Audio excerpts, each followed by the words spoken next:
বন্ধুরে কই পাবো সখী গো,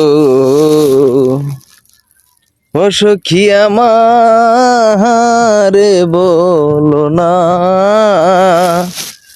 আমার বন্ধু বিনে পাগল মন রে, বোঝাইলে বোঝে না। হ্যালো হোয়াটসঅ্যাপ গাইস, কেমন আছেন? সবাইকে জানাই আমার পেজের পক্ষ থেকে ভালোবাসা ও অভিনন্দন।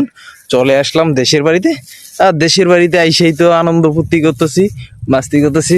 জাস্ট বাজারে আসছিলাম, চাটা খাইয়া বাড়ির দিকে যাচ্ছি। আর দেখতেই পাচ্ছেন যে প্রচণ্ড রোদ, মানে শহরে যে অবস্থা এখন তাপমাত্রা, গ্রামেও সেম কাহিনী। হ্যাঁ, তারপরেও গ্রামে একটু শান্তি আছে। এই যে দেখেন গাছ আছে, গাছের ছায়া আছে, ছায়ার মাঝে দাঁড়ালে মনটা কেরম জানি শান্ত হয়ে যায়। কি একটা বাতাস গায়ে লাগতেছে, একবার পিওর বাতাস। যেই বাতাসটা আপনি শহরে চাইলেও আপনি যে কোনো জায়গায় পাবেন না।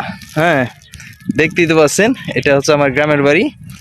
আর অনেকটা ভালো লাগতেছে, খালি গায়ে গেঞ্জিটা গায়ে দিয়ে, মানে শুধু গলার উপরে ফালাইয়া হাঁটা চলা করতেছি রাস্তার মধ্যে।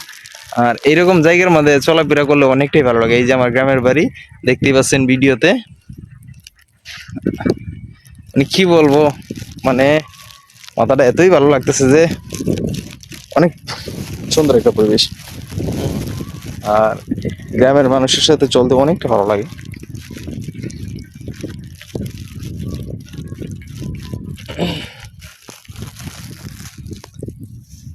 গাইস, সবাই চ্যানেলটি ফলো করে দিবেন। আর দেখতেই তো পাচ্ছেন অনেক সুন্দর পরিবেশ, মনোরম পরিবেশ। গ্রামের বাড়িতে গেলে মনটা চায় না ঢাকা যাই। ঢাকায় গেলে কেরম জানি এখন বিরক্ত বিরক্ত লাগে, এটাই বাস্তব। আর ঢাকা তো শুধু আমরা কর্মস্থল, ওইটা ওইখানে আমাদের যাইতেই হয়, যেহেতু আমরা ঢাকায় কর্ম করি। আর ঢাকায় কর্ম করি যেহেতু আমরা যাইতেই হয়, তাই না? সবাই চ্যানেলটি ফলো করে দিবেন ইনশাল্লাহ। তাড়াতাড়ি সুন্দর সুন্দর ভিডিও ব্লগ নিয়ে আসতেছি, আপনারা চ্যানেলটি ফলো দিয়ে পাশেই থাকবেন। ধন্যবাদ সবাইকে।